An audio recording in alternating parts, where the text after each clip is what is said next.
बोले गोविंद भगवान की, भक्तवत्सल भगवान की, मर्यादा पुरुषोत्तम भगवान राम की।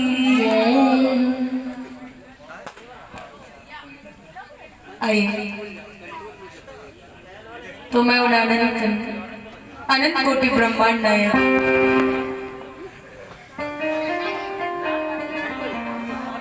उस परम पिता परमात्मा के चरणों में अपने को समर्पित करते हुए आपको श्रीमद् भागवत कथा के माध्यम से पावन प्रसंगों को श्रवण कराएंगे।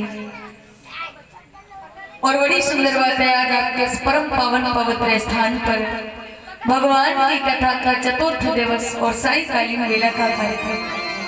आज तक आप लोगों ने बड़ी सुंदर कथाओं को श्रवण किया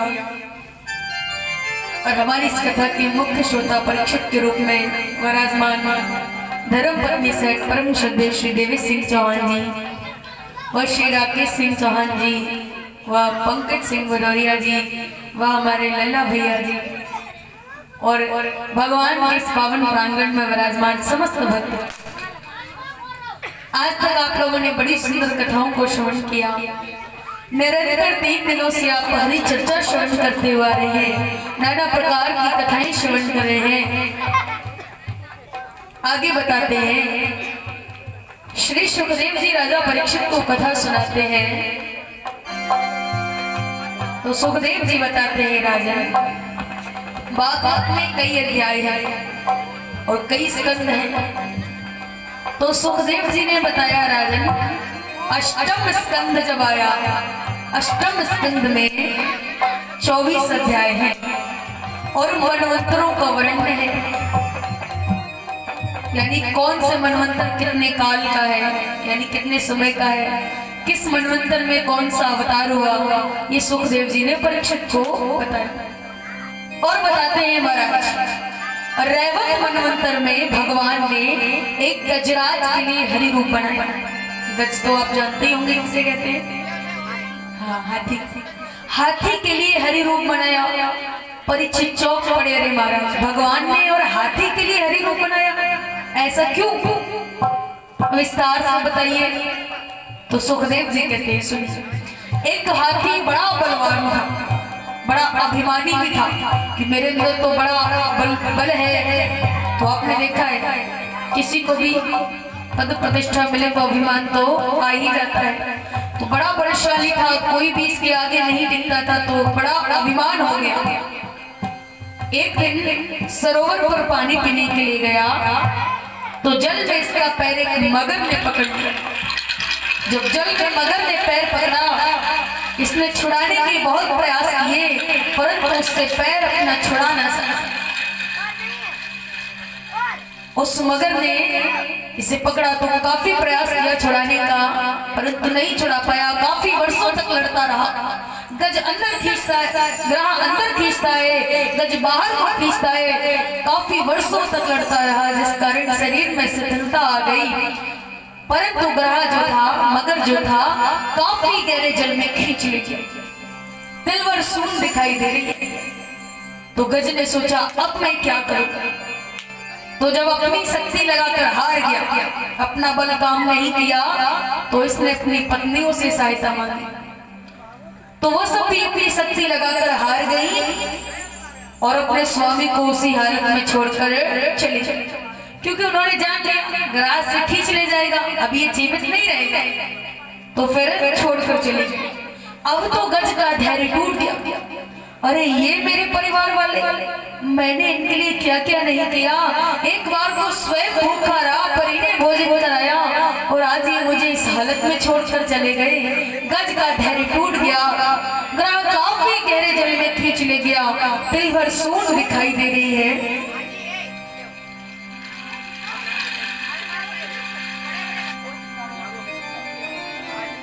हो गई देह सब तार तार, थमने की कुछ स्वासा न रही।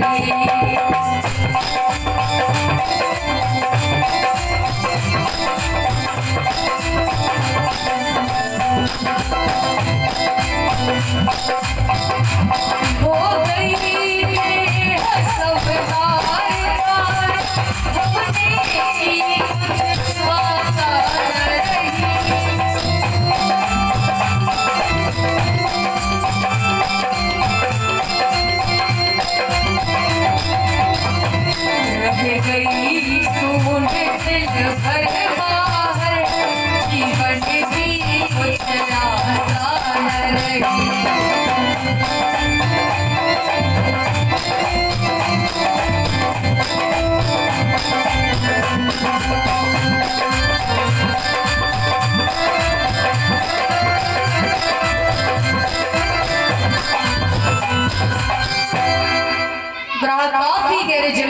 लिया। गज ने जान लिया, अब उसने काफी गहरे जल में खींच लिया, अब मेरे प्राण नहीं बचेंगे, अब क्या किया जाए। तो आज इसे मरते समय याद आई भगवान की, तो पुकारने लगा। आज ये भगवान को पुकारने लगा। बड़ी सुंदर 18 श्लोकों में स्तुति की कि ओम नमो भगवते तस्मै यत ऐचिदात्मकं पुरुषाय बीजाय परेशाय विधीमहि। बड़ी सुंदर 18 श्लोकों में स्तुति की। भगवान को पुकार रहा है कि मेरे देवता मुझको देना सहारा, मेरे देवता मुझको सहारा, मेरे देवता मुझको देना सहारा, मेरे देवता मुझको देना सहारा। कहीं छूट जाएगा, कहीं छूट जाएगा, कहीं छूट जाएगा, कहीं छूट जाएगा दामन तुम्हारा, मेरे देवता मुझको तेरा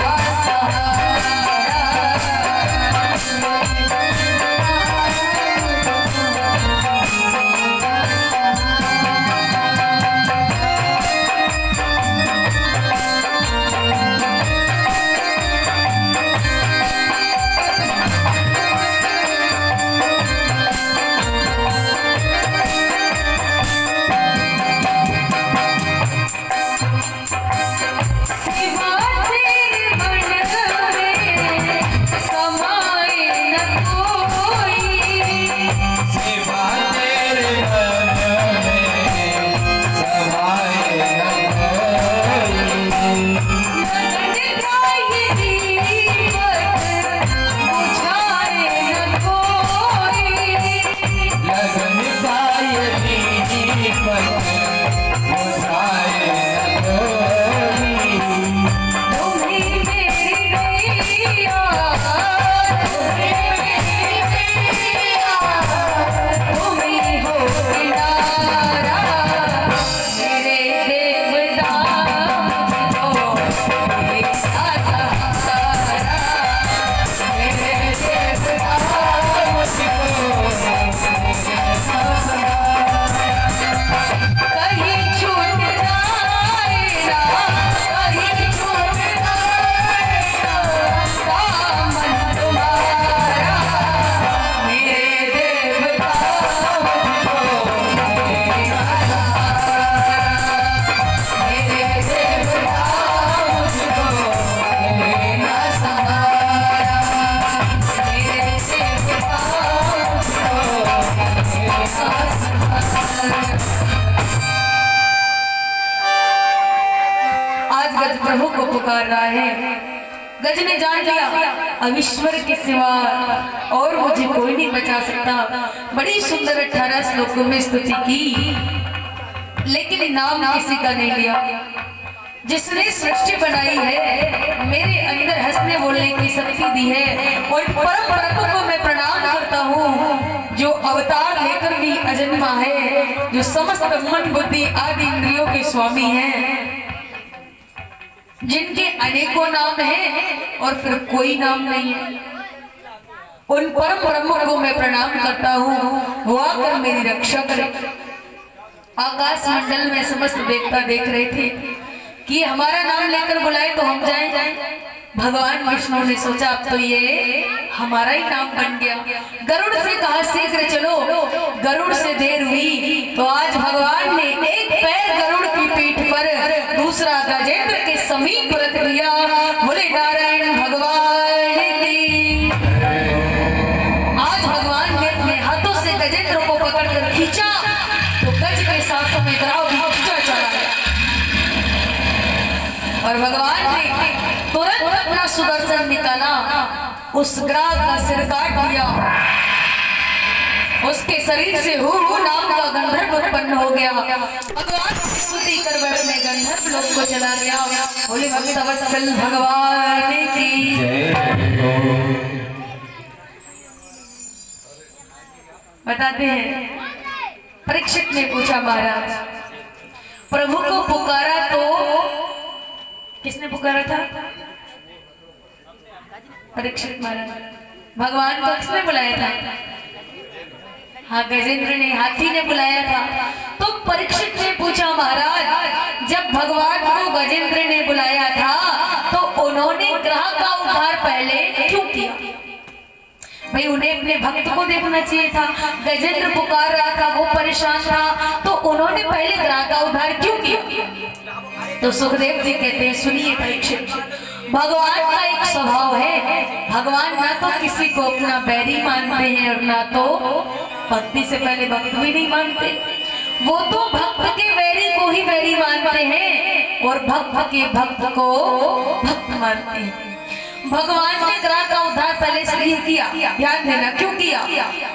गजेंद्र भगवान को बुला रहा था, उनका भक्त था, प्रार्थना कर रहा था और ग्रह जो था, मगर जो था, उनके भक्त के चरण पकड़े हुए था, गजेंद्र के चरण पकड़े हुए था। उन्होंने सोचा ये तो मेरे भक्त का भी भक्त है, तो पहले इसका उद्धार किया जाए, इसीलिए पहले उसका उद्धार किया। बोले भक्तवत्सल भगवान की जय। आज भगवान ने गजेंद्र से कहा, हाथी से कहा, क्या मैं तुम्हारा शरीर स्वस्थ कर दूं? गज ने कहा नहीं प्रभु, अरे ये अवसर तो बड़े बड़े ऋषियों को भी नहीं मिलता जो आपके सन्मुख प्राणों को छोड़ना पड़े। और अब मैं प्राण मांगू भी, जीवन मांगू भी तो किसके लिए? वो पत्नी, वो बच्चे जो मुझे ऐसी हालत में छोड़कर चले गए। अब नहीं जीना प्रभु, अब तो बस एक ही काम करो। और क्या? श्याम मोरे कन्हैया मोरे हरि जी मोरी जय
कछुआ बनना है क्या?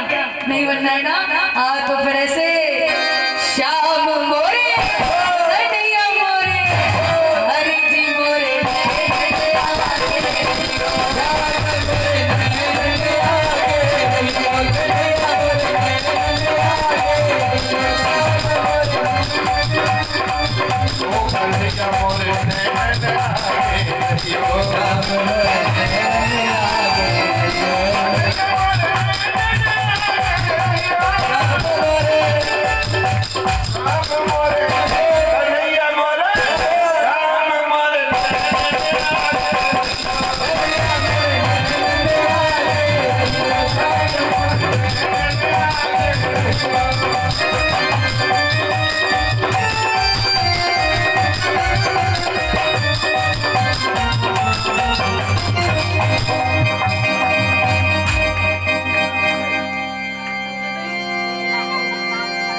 बोले गोविंद भगवान की जय हो। आज गजबे का प्रभु, जब तक मेरे शरीर से प्राण न निकल जाए आप मेरे सन्मुख ही खड़े रहें। आज देखते ही देखते गजेंद्र ने अपने प्राणों को छोड़ दिया और वह प्रभु के दिव्य धाम को जाता है। बोले सच्चिदानंद भगवान की।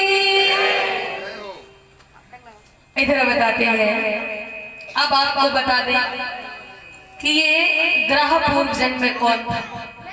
जो मगर था पूर्व जन्म में कौन था? और मगर भी ना समझ में आए तो क्रोकोडाइल। हाँ, ये पूर्व जन्म में कौन था? तो बताया, देवल ऋषि जब यमुना में स्नान करने जाते थे तो ये जल में नीचे जाकर ऋषि के चरण खींच देता था, जिससे कि वो डूबने लगते थे। इसी से क्रोधित होकर उन्होंने श्राप दे दिया कि तू ग्रह हो जा, मगर हो जा। आज भगवान ने इसका उद्धार किया। अब ये हाथी पूर्व जन्म में कौन था? अब ये हाथी बताया पूर्व जन्म में इंद्रधुम्न नाम का राजा था, शिव का परम भक्त था। एक दिन शिव मंदिर में बैठा माला के साथ शिव जी की आराधना कर रहा था, तो वही अगस्त्य ऋषि अपनी शिष्य मंडली के साथ आ गए। ये तो शिव जी के ध्यान में था। अगस्त्य ऋषि आए, इसने कोई स्वागत सत्कार नहीं किया। ऋषि ने श्राप दे दिया कि अरे दुष्ट, मैं यहाँ आया और तू हाथी की तरह से बैठा झूम रहा है, तूने मेरा कोई स्वागत सत्कार नहीं किया, मैं श्राप देता हूँ तू हाथी हो जाओ। तभी ये हाथी बना। भगवान ने इसका भी उद्धार किया। बोले गोविंद भगवान की जय हो।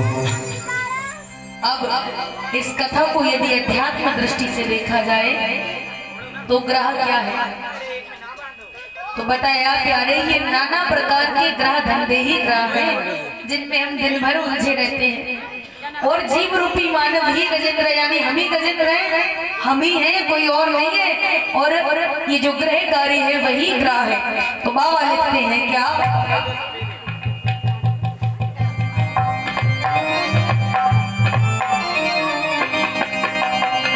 ग्रह कारज ना ना जंजाला,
ये नाना प्रकार के ग्रह धंधे ही ग्रह है, जीव रूपी मानव ही गजेंद्र है। सारी जिंदगी हो जाती है ग्रह कार्यों में जकड़ा रहता है, छूटता ही नहीं।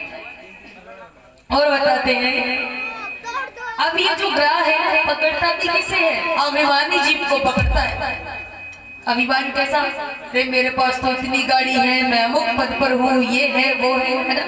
इसी अभिमानी जीव को पकड़ता है, और जब बुढ़ापे के द्वारा सारी शक्ति छीन कर देता है तब ये परिवार वालों का सहारा चाहता है। जैसे गजेंद्र ने मदद मांगी थी, तो आप भी परिवार वालों का सहारा चाहते हैं। अब परिवार वाले भी सेवा कहाँ तक करेंगे? अपनी शक्ति अनुसार सेवा करते हैं, जब सब तिरस्कार करने लगते हैं तो अंतिम समय में ये भगवान को याद करता है, तब भी भगवान इसका उद्धार कर देते हैं। ये कथा गजेंद्र मोक्ष के नाम से प्रसिद्ध है। यदि इस कथा को किसी को अंतिम समय सुना दिया जाए उसका उद्धार हो जाता है, और जो नित्य सुनता है उसे अंतिम समय में सद्बुद्धि प्रदान होती है। बोले भक्त वत्सल भगवान की जय हो। आगे बताते हैं,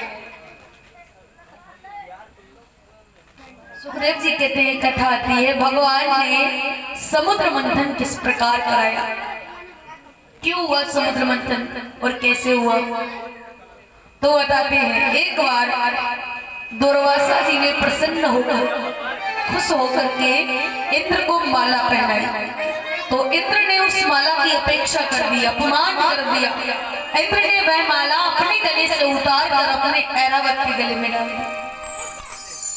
तो दुर्वासा जी को क्रोध आ गया, उन्होंने इंद्र को शाप दे दिया, इंद्र तूने मेरी पहनाई हुई माला अपने ऐरावत को पहना दी, मैं शाप देता हूँ तू शीघ्र ही पद निरस्त हो जा। यानी जो पद तेरे पास है ना इंद्र का, वो पद तेरे पास से चला जाएगा।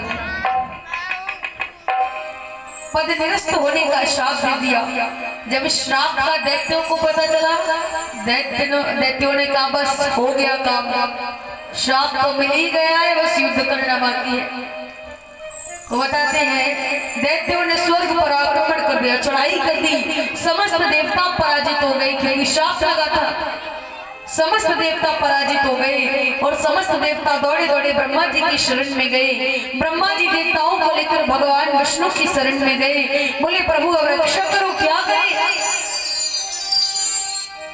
तो भगवान विष्णु ने बताया, श्रेष्ठ देवताओं भयभीत मत हो, यदि अपना काम बनाना है तो शत्रु से भी संधि कर लो, यदि अपना काम बनाना हो तो दुश्मन से भी मित्रता कर लो। का कैसे का सुनो, जैसे एक सेठ जी ने अपने पिटारी में कुछ कपड़े रखे, तो जब पिटारी में कपड़े रखे उसमें एक चूहा घुस गया और चूहे के पीछे पीछे एक सर्प घुस गया। तब तक सेठ जी ने पिटारी बंद कर दी। अब सर्प ने जब चूहे को देखा, सर्प के मुंह में पानी आ गया, लेकिन उसने सोचा अगर अभी मैंने इसे खाया तो मैं बाहर नहीं निकल पाऊंगा, सेठ मुझे मार डालेगा। तो सर्प ने बड़ी बुद्धिमानी से काम किया, बड़ी चतुराई से काम किया, और वो सर्प जो था चूहे से बोला मामा जी राम राम। चूहा बोला अरे ये मेरा भांजा कहाँ से आ गया? सर्प बोला मामा जी हम सर्पों में मीटिंग हुई है कि चूहों को मारना बंद करो, अगर चूहों को मार देंगे तो हमारे रहने के लिए बिल कौन बनाएगा? सर्प बोला, चूहा बोला भांजे राजा ये तो बहुत अच्छी बात है, बताओ मैं तुम्हारे लिए कहाँ सुरंग बना दूं? सर्प बोला मामा जी ज्यादा कुछ नहीं, बस आप ये पिटारी काट दो। चूहे ने कहा अभी लो। चूहे ने अपने दांतों से पिटारी को काट दिया। पहले तो सर्प निकल गया और फिर जैसे चूहा निकला सर्प ने सीधा अपने मुख में ले लिया। चूहा बोला भांजे ये क्या किया? सर्प बोला जा मूर्ख, काय का तू मेरा मामा, जब तक मैं पिटारी में बंद था तब तक तू मेरा मामा था। इतना कहकर सर्प चूहे को चट कर गया। वैसे आप मत डरना, आपको ये मतलब में मामा, आप तो मामा है। तो सर्प चूहे को चट कर गया। इस तरह से यदि अपना काम बनाना हो तो शत्रु से भी संधि कर। देवता समझ गए, बोले प्रभु फिर मित्रता के बाद क्या करें? तो भगवान ने सारी विधि समझा दी, बोले समुद्र मंथन करो। हुआ है भगवान के समझाने पर सभी देवता मिलकर दैत्यों के पास पहुंचे और देवता दैत्यों से बोले भैया हम तुम दोनों सगे भाई हैं। अरे क्या हुआ, माताएं हमारी दो हैं, पिता तो हमारे एक ही है ना। दानवों ने कहा लेकिन हमारी तुम्हारी तो पटरी नहीं खाती, हमारा तुम्हारा तो झगड़ा होता है। तो दानवों ने कहा जब दानवों ने कहा हमारा तुम्हारा झगड़ा होता है, तो दैत्यों ने कहा, देवताओं ने कहा कि हम तो यही चाहते हैं रोज झगड़ा हो, रोज लड़ाई हो, पर मरे कोई नहीं। दानवों ने कहा ऐसा कैसे हो सकता है कि रोज झगड़ा हो मरे कोई नहीं, और जहाँ डेली डेली लाठी चलेगी कोई ना कोई तो मर ही जाएगा। तो देवताओं ने कहा देखो हमारे पास एक बहुत अच्छा उपाय है। बोले क्या? कहा हम सब देवता और दैत्य मिलकर समुद्र मंथन कर ले, उसमें से जो अमृत निकलेगा निकाल कर सब मिलकर पी लेंगे, अमर हो जाएंगे, रोज लड़ेंगे मरेगा कोई नहीं। तो दानवों ने कहा ये तो बहुत अच्छी बात है, चलो फिर करते हैं समुद्र मंथन। कैसे होगा? अब मंथन करने के लिए आपने देखा है घर में जब दही मंथन करते हैं, दही को मथते हैं तो मथानी चाहिए। अब समुद्र का मंथन करना, इतना विशाल समुद्र, अब मथानी से मंथन तो नहीं होगा। तो कहा चलो मंदरांचल पर्वत को लेकर चलो। कहा ठीक है। आज सभी ने जाते ही जाते मंदरांचल उखाड़ दिया, मंदरांचल गिर गया, सभी की चोटें आई। मंदरांचल गिरा क्यों? क्योंकि हमारे सनातन धर्म में कोई भी शुभ कार्य करने से पहले गणेश जी का पूजन किया जाता है, स्मरण किया जाता है, और उन्होंने तो जाते ही जाते मंदरांचल उखाड़ दिया, इसीलिए मंदरांचल गिर गया। भगवान जी देवताओं से कहा तुम रहने दो, ये काम मैं करता हूँ। आज भगवान मंदरांचल पर्वत को लेकर आए। अब पर्वत तो आ गया, अब मंथन बिना रस्सी के तो नहीं हो सकता, नहीं मंथन करना है तो रस्सी तो चाहिए। अब उस युग में रस्सी कहाँ से आए? रस्सी तो ये अब चल गई ना। अब सोचा क्या करें, तो सभी देवताओं ने विचार किया। क्या विचार किया? कि चलो वासुदेव के पास चलते हैं, नागराज के पास चलते हैं, उन्हीं से कहेंगे कि रस्सी की जगह पे आप ही कार्य कर दो। कहा ठीक है। तो आज सभी देवता और दैत्य मिलकर वासुदेव के पास पहुंचे, नागराज के पास पहुंचे। जब वासुदेव से रस्सी का कार्य करने को कहा, सर्प से रस्सी का कार्य करने को कहा, उसने कहा अच्छा शरीर में रगड़े हमारे लगेंगे, दुर्दशा हमारी होगी, अमृत तुम लोग पी जाओगे, हमें क्या फायदा, हम नहीं जाने वाले। तो सभी देवता और दैत्य मिलकर एक स्वर में बोले, एक आवाज में बोले कि जब भी अमृत निकलेगा, जब भी अमृत निकलेगा पहले आप पियोगे। अब तो वासुदेव भी तैयार हो गए, अब पहले अमृत मिलेगा। चलो चलो अब सभी पहुंचे। तो मंदरांचल पर्वत को जब समुद्र के बीच में रखा गया, पर्वत नीचे जाने लगा। भगवान ने तुरंत विशाल अक्षत का रूप बनाया और मंदरांचल पर्वत को अपनी पीठ पर रख लिया और एक रूप से उसके ऊपर बैठ गए, ताकि जब मंथन हो तो ये उछले, ऊपर से भी बैठ गए। अब जब मंथन प्रारंभ हुआ, बताते हैं मंथन जब प्रारंभ हुआ, वासुदेव के शरीर से रगड़ने लगे, मुख से विष की अग्नि निकलने लगी, दैत्य जलने लगे। दैत्यों के मुंह पर तो 12 बज गए। क्यों? क्योंकि जब सर्प को पर्वत से लपेटा गया तो सर्प का जिधर मुंह था उधर देवताओं ने पकड़ लिया। तो दैत्य बोले हटो, हो गया समुद्र मंथन। अरे बोले क्या हुआ? अरे बोले हम किस बात में देवताओं से कमें जो पूंछ की तरफ पकड़े, हम तो मुंह की तरफ पकड़ेंगे। भगवान ने कहा ठीक है। अब देवताओं ने सर्प की पूंछ की तरफ पकड़ लिया और दैत्यों ने हाँ मुंह की तरफ, ध्यान से सुनिए, दैत्यों ने मुंह की तरफ पकड़ लिया। तो जब मंथन प्रारंभ हुआ, वासुदेव के शरीर से रगड़ने लगे, मुख से विष की अग्नि निकल रही है, दैत्य जलने लगे। दैत्यों ने सोचा हम तो है ही उल्टी खोपड़ी के, अच्छा खासा पीछे पकड़ा है जा रहा था तो आगे पकड़ लिया। अब इधर बताते हैं करते करते मंथन। अच्छा एक बात पूछे, निकालने क्या आए थे? अमृत। और निकला क्या? करते करते मंथन कालकूट नाम का विष। जैसे ही कालकूट विष निकला सभी घबरा गए, ये क्या हुआ? निकालने आए थे अमृत और निकल आया विष, वो भी इतना भयंकर विष है कि सारी प्रजा भस्म हो जाएगी। अच्छा अमृत जब निकालने आए अमृत का नाम लेकर तो सब पीने को तैयार थे। अब जब विष जब निकला तो जिसकी तरफ नजर कर रहे हैं कोई नजर नहीं आ रहा है, विष पीने को कोई तैयार नहीं है। तो भगवान ने कहा चलो भोले बाबा के पास विनय करते हैं।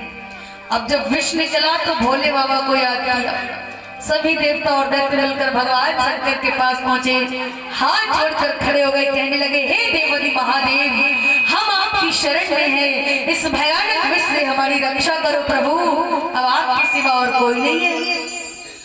भगवान शंकर मुस्कुराए, बोले वाह, विष निकला तो हमारे पास आ गए, अमृत निकलता तो दर्शन भी नहीं कराते, किधर से लेके 9 2 11 हो गए ना। भगवान शंकर ने माँ भवानी से कहा, भवानी देखो तो सही, विष पिलाने के लिए आज ये दैत्य भी हाथ जोड़े खड़े कह रहे हैं प्रभु, वैसे तो सीधे मुंह बात नहीं करते, आज क्या करें महाराज रक्षक। तो भगवान शंकर ने माँ भवानी से पूछा, आप ही बताओ हमें ये विष पीना चाहिए या नहीं। अब माँ भवानी चक्कर में पड़ गई, क्यों, ये भी नहीं कह सकते आप विष पी जाओ, भोले बाबा कहेंगे इन्होंने तो बड़ी सहज में ही कह दिया आप विष पी जाओ, और ये भी नहीं कह सकते कि आप विष ना पियो, क्योंकि इतना भयंकर विष है कि सारी प्रजा भस्म हो जाएगी, रक्षा करनी है, तो फिर क्या करेंगे। तो माँ भवानी ने कहा प्रभु जिसमें सबका भला हो आप वही करो। भगवान शंकर समझ गए उनकी बात को और बोले लाओ कहाँ है विष।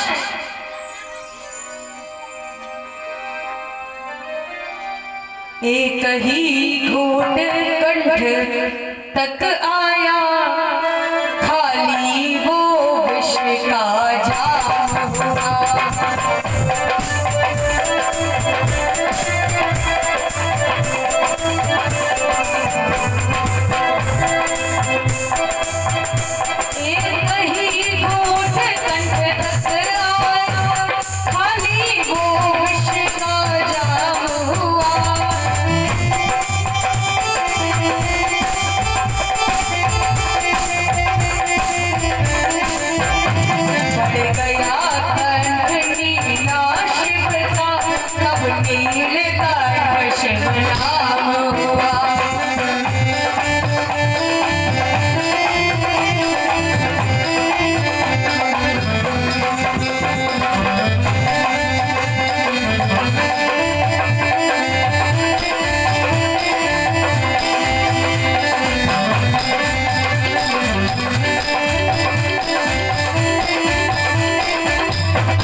अंजलि बांधकर विष पीना प्रारंभ किया, एक ही घूंट में सारा विष पान कर लिया। अचानक भगवान शंकर को ध्यान आया, हो मेरे हृदय में तो श्री राम का वास है, यदि ये विष अंदर जाएगा प्रभु को पीना होगी। इस कारण भगवान शंकर ने सारा विष अपने कंठ में रोक लिया, जिस कारण उनका कंठ नीला पड़ गया और उनका नाम नीलकंठ भगवान पड़ता है। बोले नीलकंठ भगवान की। इधर पुनः समुद्र मंथन प्रारंभ हुआ तो कामधेनु गाय निकली जो ऋषियों को दे दी गई। चंद्रमा निकला, शिवजी ने अपने मस्तक पर धारण कर लिया। उच्चेश्रवा नाम का घोड़ा निकला जो बलि को दे दिया गया। ऐरावत हाथी निकला, इंद्र ने ले लिया। कौस्तुभ मणि निकली, भगवान नारायण ने अपने कंठ में धारण कर ली। संवादी अप्सराएं निकली जिन्हें स्वर्ग में भेज दिया गया। कल्प वृक्ष निकला जिसे स्वर्ग के दरवाजे पर स्थापित कर दिया गया। और पारिजात पुष्प निकला। और बताते हैं समुद्र के वेग से दिव्य कांति धारण किए हुए महालक्ष्मी मैया प्रकट होती हैं। बोले लक्ष्मी मैया की। जैसे नीले आकाश में बिजली चमकती है, वैसे ही समुद्र के वेग से पतिव्रत लक्ष्मी प्रकट होती है। लक्ष्मी जैसे ही प्रकट हुई, अद्भुत सौंदर्य था। लक्ष्मी को देखकर सभी पाने की इच्छा करने लगे। भगवान ने सोचा अभी तक तो झगड़ा रोक लिया, लेकिन अब तो झगड़े की जड़ उत्पन्न हो गई। अब तो झगड़ा जरूर होगा, क्योंकि लक्ष्मी को देखकर सभी सोच रहे हैं ये तो हमें मिल जाए। तो भगवान विष्णु ने सभी से कहा सभी लोग लाइन लगाकर बैठ जाओ। लक्ष्मी जी अपना वर स्वयं चल लेंगी। कहा ठीक है। अब देखिए देवता दैत्य ऋषि सभी लाइन लगाकर बैठ गए। लक्ष्मी जी सबसे पहले ऋषियों की तरफ गई। दुर्वासा ऋषि को देखकर हाथ जोड़ लिया। अरे ये तो बहुत बड़े क्रोधी हैं, क्षण मात्र में श्राप दे देते हैं, ये भी ठीक नहीं है। यानी सभी ऋषियों में कमी निकाल दी, सभी दैत्यों में कमी निकाल दी, सभी देवताओं में कमी निकाल दी। अब भगवान शंकर को देखकर कह रही है, इनका वेश तो देखो, 24 घंटे भूत प्रेतों के साथ रहते हैं, शमशान की राख लपेटे रहते हैं। अरे ये तो समाधि में ही बैठे रहते हैं, ये भी ठीक नहीं। अचानक लक्ष्मी जी की नजर भगवान नारायण पर पड़ी। लक्ष्मी जी ने कहा, मैं जिसके सामने गई वो सीना तान के बैठ गया और इनके पास आई मुझे इतना समय हो गया, इन्होंने मुझे नजर उठाकर देखा तक नहीं, यानी इनके मन में मुझे पाने की कोई आकांक्षा नहीं। आज लक्ष्मी जी ने तुरंत नारायण के गले में हार डाल दिया कि ये कोई बड़ी कमी नहीं है। बोले लक्ष्मी नारायण की। आज लक्ष्मी जी ने नारायण के गले में हार डाला। इधर बताते हैं, जब पुनः समुद्र मंथन प्रारंभ हुआ तो वारुणी देवी प्रकट हुई। भगवान की अनुमति से दैत्यों ने उसे ले लिया। और वैसे आपको पता है वारुणी देवी है क्या? आप लोग भी खूब पसंद करते हो। वहां तो उसे दैत्यों ने लिया, पर यहाँ आप लोग खूब लेते हो। पता क्या है वारुणी देवी? हाँ, मदिरा, शराब। वारुणी देवी प्रकट हुई तो बताते हैं दैत्यों ने उसे लिया और फिर स्वयं भगवान धनवंतरी के रूप में अमृत का कलश लिए हुए प्रकट हुए। जैसे ही भगवान के हाथ में अमृत का कलश देखा, दैत्यों ने लगाई दौड़ और अमृत छीनकर 9-11 हो गए। देवता बेचारे ले गए करते रह गए। अब भगवान ने कहा, चिंता मत करो, हम तुम्हारा मनोरथ पूर्ण करेंगे। अब देखिए, दैत्य अमृत छीनकर भाग तो गए, पर पी कोई नहीं रहा है। झगड़ा मचा है, कोई कह रहा है पहले मैं पीऊंगा, कोई कह रहा है तू नहीं पीएगा, पहले मैं पीऊंगा, मैं तू हो रही है, पर पी कोई नहीं रहा है। भगवान को मौका मिला, भगवान ने परम सुंदरी मोहिनी का रूप बनाया। बोले मोहिनी भगवान की। आज भगवान ने मोहिनी का रूप बनाया और जहाँ दैत्यों में झगड़ा चल रहा था, वहीं से नूपुरों की आवाज करते हुए जा रहे हैं, छम छम छम करते हुए जा रहे हैं, नूपुरों की आवाज करते हुए जा रहे हैं। दैत्यों ने देखा ये देवी जी कौन जा रही है, तो दैत्य पीछे पीछे चलने लगे और उनमें से एक बोला, देवी जी राम राम, आपका परिचय क्या है, आप कहाँ जा रही हो? मोहिनी भगवान ने कहा, क्यों तुम्हें क्या मतलब, हम कहीं भी जाएं? अरे दैत्य बोले, देवी जी हमें कोई ऐसा वैसा मत समझना। फिर कैसा समझे? कहा, सुनो, हम महान ऋषि कश्यप जी के बेटे हैं और हमने समुद्र मंथन करके अमृत भी निकाल लिया।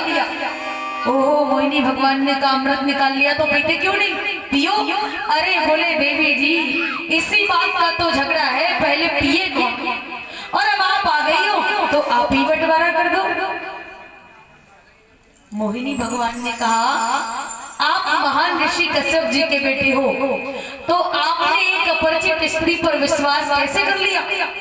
अब तो सब दैत्य आपस में कानाफूसी करने लगे। बोले, भैया देवी जी तो बड़ी पढ़ी लिखी जान पड़े है, बड़े सिद्धांत की बातें करे हैं। फिर दैत्य बोले, देवी जी हमें आप पर पूरा भरोसा है, आप अमृत परोस दो। मोहिनी भगवान ने कहा, ठीक है, फिर हमसे कोई झगड़ा ना करे, किसी को कम मिले या ज्यादा। अरे बोले, देवी जी आप एक बूंद भी मत देना, आपसे कोई झगड़ा नहीं करेगा। भगवान ने कहा, ठीक है। तो भगवान ने कहा, कम से कम अमृत जैसी पवित्र वस्तु पीने के लिए नहा धोकर तो आओ, मालूम पड़ रहा है महीनों से नहीं नहाए हो। आज सभी दैत्य नहा धोकर आते हैं और उधर भगवान ने इशारा किया, सामने से देवता आ रहे थे। तो मोहिनी भगवान ने दैत्यों से पूछा कि ये पीले पीले चमकीले कौन आ रहे हैं? मोहिनी भगवान ने जब पूछा तो दैत्यों ने कहा, देवी जी ये हमारे सौतेले भाई देवता हैं, इन्होंने भी समुद्र मंथन में थोड़ा बहुत सहयोग किया है, ये आकर झगड़ा करेंगे, आप जल्दी से अमृत हमें परोस दो। मोहिनी भगवान ने कहा, तुम तो बड़े बेईमान हो, तुम्हारे भाइयों ने तुम्हें सहयोग किया और तुम उन्हें अमृत देना नहीं चाहते? कहा देखो हमें एक बात बताए जिससे तुम्हारे 2-3 फायदे होंगे। बोले क्या? कहा सुनो, ये जो घड़े में अमृत है ना, ये जो ऊपर ऊपर का है बिल्कुल पानी पानी सा पतला उतर आ रहा है और नीचे बढ़िया गाढ़ा गाढ़ा है, तो ऊपर का पानी पानी 2-2 बूंद हम इन देवताओं को भी पिला देंगे और नीचे का बढ़िया गाढ़ा गाढ़ा तुम्हें पिला देंगे, जिससे तुम्हारे 2-3 फायदे होंगे। ना तो तुम्हें कोई बेईमान कहेगा कि भाइयों का हिस्सा नहीं दिया, और दूसरे भूखों की नजर बहुत बुरी लगती है, तुम उससे भी बचोगे। अरे दैत्य बोले देवी जी आप हमारा कितना भला चाहती हो, पर आज तुरंत भगवान ने इशारा किया, सभी देवता लाइन लगाकर बैठ गए। अब भगवान अमृत किसे परोस रहे हैं? देवताओं को, और मुख किधर किया है? दैत्यों की तरफ, क्योंकि दैत्य तो उनकी सुंदरता को ही देखने में व्यस्त है, दैत्यों को नहीं पता क्या हो रहा है। भगवान देवताओं को अमृत परोस रहे हैं, मुख दैत्यों की तरफ कर रखा है। दैत्यों में सुरभानु नाम का एक दानव था। उसने देखा ये देवी जी अगर ऐसे ही अमृत परोसती रही कि ये तो देख भी नहीं रही है कौन कितना पी रहा है, तो जब तक हमारा नंबर आएगा अमृत तो समाप्त हो जाएगा। उसने तुरंत देवता का रूप बनाया, सूर्य और चंद्र के बीच में जाकर बैठ गया। अब भगवान तो उधर देख ही नहीं रहे, भगवान अमृत देवताओं को पिला रहे हैं, मुख दैत्यों की तरफ है। उस दानव ने भी अमृत पी लिया। सूर्य ने तुरंत कहा प्रभु ये क्या किया, ये तो दानव है। तो तुरंत भगवान ने अपना सुदर्शन निकाला, उसका सिर काट दिया, तो वो राहु केतु बन गया और भगवान से बोला अमृत प्रभाव से ये सेवक अब कभी न मरने पाएगा।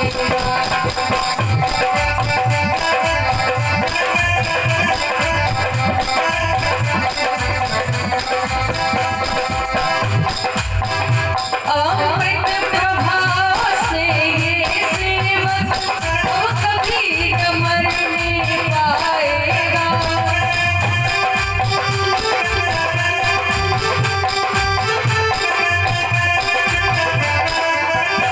मेरे शरीर का रोम रोम मरकर भी अमर पाएगा।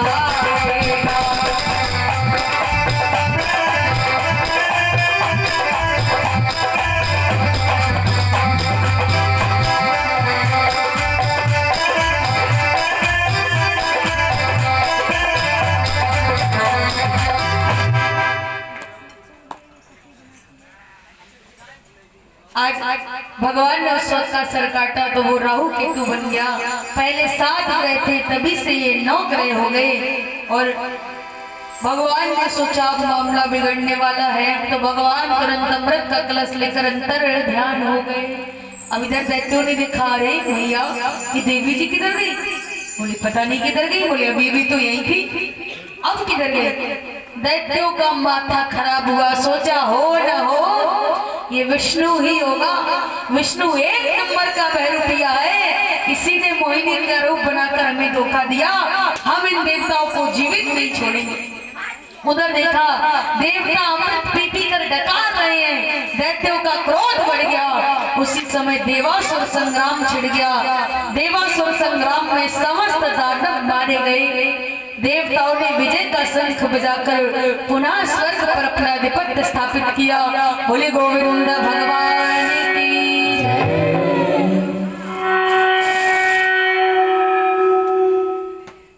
स्वर्ग पर देवताओं का आधिपत्य हो गया, दानव मारे जाते हैं। बोले गोविंद भगवान की। तो आइए एक भजन बोले और उसके बाद आगे की कथा।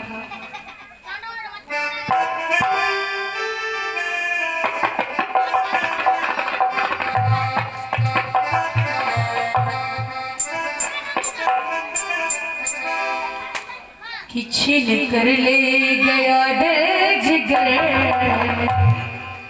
सावरा